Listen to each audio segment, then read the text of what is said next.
তারাশঙ্কর বন্দ্যোপাধ্যায় রচিত নারী ও নাগিনী গল্পের প্রধান চরিত্র খোড়া শেখ। শৈশবে তার বা পাটি ভাঙার পর তার নাম খোড়া হিসেবেই পরিচিত পেয়েছে। শুধু পাখানি তার খোড়া নয়, যৌবনের কদাচারের ফলে কুৎসিত ব্যাধিতে খোড়ার নাকটা বসে গিয়েছিল। সেখানে দেখা যায় বীভৎস এক গহ্বর।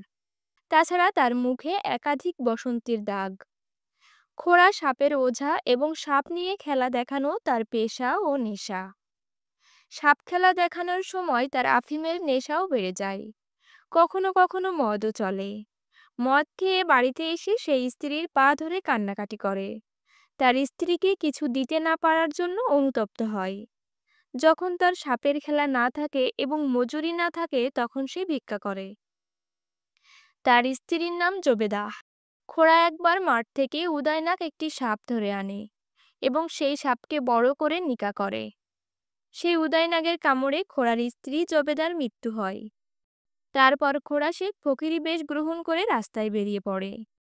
আর তার ভিটে হয় বন জঙ্গলে ধ্বংসস্তূপ আর উদয়নাক সাপেদের বড় আস্তানা।